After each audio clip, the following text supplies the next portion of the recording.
పవన్ కళ్యాణ్ గారు? అంటే so much to say, but దానికి ఒక పెద్ద ఇంటర్వ్యూనే అయిపోతుంది. బట్ అగైన్ అంటే ఇప్పుడు ఈ క్వశ్చన్ ఎట్లా ఉంటుందంటే, మీ లవర్లో మీకు ఏమి ఇష్టం అంటే స్లోలీ ఇట్లా మెల్లిగా సిగ్గుపడుతూ ఏం చెప్పాలి, ఎంత అని చెప్పాలి, అట్లా అట్లా that's what is my this thing with Pavan Kalyan గారు. బట్ ఇన్ షార్ట్ చెప్పాలంటే, when he was in movies initial స్టేజ్లో it was all about his swag, styling కానీ, అప్పుడు he was like a boy next door కానీ, ఎవ్రీథింగ్ ఒక package లాగా ఉండేది. అంటే హీ వాజ్ వెరీ న్యూ అనమాట with respect to the hair styling, acting, choice of roles and every మూవీలో పక్కగా అసలు సంబంధం లేకపోయినా he use to put a message, ఒక సాంగ్ విత్ ఎ మెసేజ్ ఉండేది. సో అదంతా it is coming from very much inside. And now ఇట్లా ఇప్పుడు ఈ జనసేన ఇవన్నీ పెట్టేసి now he's closer to people. He's తనకి యాక్చువల్గా లైఫ్లో ఏం చేయాలనుకున్నది ఇప్పుడు ఆయన చేస్తున్నాడు. So I'm very happy for what is doing. So yeah, basically in short చెప్పాలంటే, వన్ వర్డ్లో చెప్పాలంటే సోషల్ రెస్పాన్సిబిలిటీ. ఓకే, నాని గారు?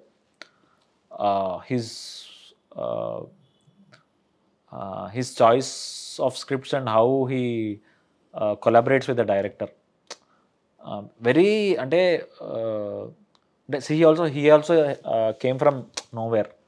అంటే తనకు కూడా ఏదైనా బ్యాక్గ్రౌండ్ లేకుండా సెల్ఫ్ మేడ్ అనమాట. సెల్ఫ్ మేడ్ అయ్యి today the way he has shaped up his career is very inspiring అనమాట. So I would say, but again it's all comes from passion for movies. So his passion for movies. Actually చాలామంది యాక్టర్లకి fictional roles వస్తాయి.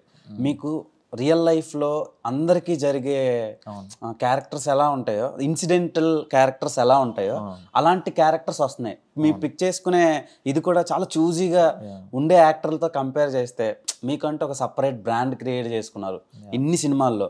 Cinema బండి నుంచి శివరపల్లి వరకు. And పరదా అని ఒక టేజర్ చూసా మొన్న రీసెంట్గా.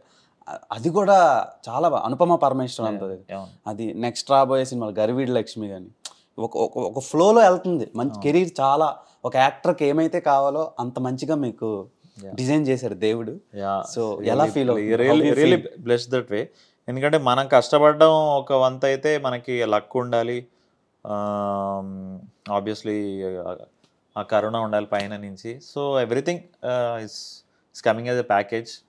అండ్ సో బట్ ఆల్సో ఈ రిలేటబిలిటీ గురించి మాట్లాడుతున్నప్పుడు ఏంటంటే, అంటే ఎంత ఫిక్షనల్ క్యారెక్టర్ ఇచ్చినా ఎమోషన్స్ అనేవి ఎవరికైనా, ఏ మనిషికైనా ఒకటే. ఎంత ఫిక్షనల్ క్యారెక్టర్ అయినా ఒక హ్యూమన్ అనేది హీస్ ఆపరేటెడ్ బై ఒక లిమిటెడ్ నెంబర్ ఆఫ్ ఎమోషన్స్. అది ఎంత ఫిక్షనల్ క్యారెక్టర్ చేసినా, because at the end of the day ఒక కోపం, ఒక జాలి, ఒక దయ, నవభావాలు అంటారు, నవరసాలు అంటారు, నవభావాలు అంటారు. సో వీటన్నిటినీ సరౌండ్ చేసుకుని ఉంటుంది ఏదైనా. సో అది నువ్వు ఎలా చేస్తావో అనేదే మ్యాటర్ అవుతుంది. సో నేను కొంచెం రిలేటబుల్గా ఉండడానికి ట్రై చేస్తాను. ఇప్పుడు ఈ పర్టికులర్ సిచ్యువేషన్లో ఈ ఫిక్షనల్ క్యారెక్టర్